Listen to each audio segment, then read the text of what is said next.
Bismillahirrohmanirrohim. Assalamualaikum warahmatullahi wabarakatuh. Apa kabar anak-anak soli dan solihah semuanya? Semoga hari ini kalian tetap sehat dan tetap semangat untuk kembali belajar bersama Bu Irma. Hari ini kita akan kembali belajar mata pelajaran tematik tema 7 dengan materi perkembangan teknologi sandang. Namun, sebelum kita belajar, seperti biasa, mari kita awali belajar kita hari ini dengan membaca basmalah. Bismillahirrahmanirrahim. Baiklah anak-anak sekalian, apakah kalian tahu apa pakaian orang-orang zaman dahulu? Lalu, bagaimana proses pembuatan pakaiannya? Atau apa bahan yang digunakan untuk membuat pakaian sehingga bisa nyaman kita pakai? Nah, sebelum kita membahas semua itu, kita terlebih dahulu harus memahami bahwa pakaian adalah sandang. Nah, apa ya sandang itu? Yuk kita pelajari bersama. Apa itu sandang? Sandang adalah pakaian yang diperlukan manusia sebagai makhluk yang berbudaya. Pakaian merupakan salah satu kebutuhan primer manusia. Pada zaman dahulu, manusia memanfaatkan pakaian yang terbuat dari kulit kayu dan kulit hewan. Kemudian, seiring perkembangan zaman, manusia mengembangkan teknologi sandang untuk membuat pakaian dengan bahan dasar yang lain, seperti kapas, sutra, dan yang lainnya. Lalu, apa sih itu teknologi sandang? Ya, teknologi sandang adalah ilmu pengetahuan dan teknologi yang digunakan untuk mengolah bahan baku sandang sehingga menghasilkan pakaian yang lebih beragam dan lebih nyaman ketika digunakan. Kemudian, apakah ada manfaat dari adanya teknologi pangan? Tentu saja ada. Di antaranya adalah yang pertama, pakaian memiliki corak dan motif yang lebih bervariasi. Yang kedua, membuat jumlah produksi pakaian meningkat dalam waktu singkat. Yang ketiga, mempercepat proses pembuatan pakaian.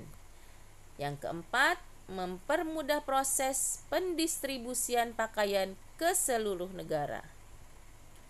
Dan yang terakhir, yang kelima, ditemukannya bahan-bahan baku pembuat pakaian lainnya.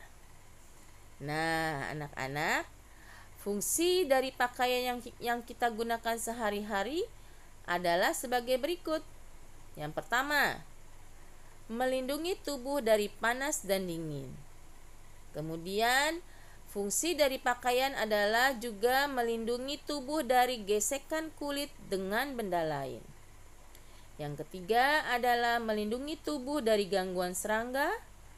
Yang keempat, pakaian sebagai identitas diri. Yang kelima, pakaian sebagai tanda status sosial. Yang keenam, pakaian sebagai simbol budaya. Yang ketujuh, pakaian sebagai baju profesi. Dan yang terakhir adalah pakaian sebagai status gender yang mencirikan laki-laki atau perempuan. Nah, kemudian kira-kira apa sih bahan baku sandang itu? Nah, bahan baku sandang itu bisa kita dapatkan dari dua jenis. Yang pertama adalah bahan alami. Ya, bahan alami ini kita dapati atau kita peroleh dari alam. Yang kedua yaitu adalah bahan sintetis atau bahan buatan. Macam-macam bahan baku sandang yang berasal dari alam adalah apa saja sih? Nah, yang pertama ada kapas, yang kedua ulat sutra, yang ketiga kulit hewan, yang keempat tumbuhan rami, dan yang kelima adalah bulu domba. Oke. Yang pertama akan kita bahas di sini adalah kapas. Nah, kapas dapat diolah menjadi kain yang sekarang kita kenal dengan nama kain katun. Kain katun itu tidak mudah kusut saat kita cuci, kemudian menyerap keringat dan tidak berbulu. Contohnya bisa kalian jumpai dalam pakaian kita sehari-hari. Rata-rata yang kita gunakan adalah bahan katun ya sayang. Nah, kemudian bahan baku alami yang kedua adalah ulat sutra. Nah, ulat sutra ini pada fase kepompong ya, dapat kita olah menjadi kain sutra yang memiliki tekstur yang mulus, tidak licin dan lembut. Pada saat terkena cahaya, kain ini akan berkilauan. Biasanya kain sutra digunakan oleh orang-orang yang memiliki status sosial yang tinggi. Nah, kebanyakan orang-orang kaya, pejabat yang menggunakan pakaian dari sutra. Nah, kemudian bahan baku yang ketiga adalah kulit hewan. Kulit hewan yang sering digunakan adalah kulit sapi, kambing, dan domba.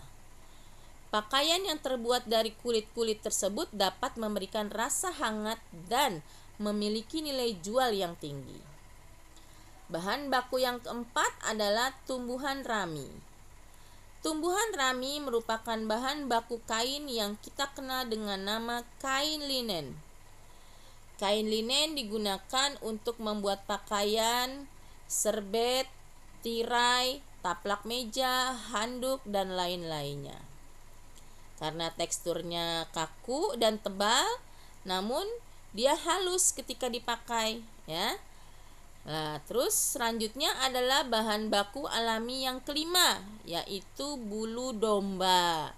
Nah, bulu domba ini merupakan bahan baku untuk membuat kain wol ya. Kain wol ini memiliki tekstur halus, lembut, ringan, tidak gerah ya. Kemudian yang terakhir yang berikutnya adalah bahan baku sintetis atau buatan. Contoh bahan baku sintetis atau buatan adalah kain spandek. Nah, kain spandek ini biasanya bisa kalian jumpai pada kaos-kaos olahraga ya, yang sering kalian pakai tuh ya, kaos-kaos bola. Nah, seperti itu. Itu bahannya terbuat dari bahan spandek. Nah, anak-anak, sampai di sini penjelasan Bu Irma kira-kira bisa kalian pahami ya. Oke, semoga apa yang Ibu sampaikan hari ini dapat bermanfaat dan bisa menambah wawasan kalian. Tetap jaga kesehatan, tetap semangat, dan tetap belajar. Mari sama-sama kita tutup belajar kita hari ini dengan mengucap syukur alhamdulillahirabbil alamin dan doa kafaratul majlis. Subhanaka Allahumma wa bihamdika asyhadu alla ilaha illa anta astaghfiruka wa atubu ilaihi. Wassalamualaikum warahmatullahi wabarakatuh.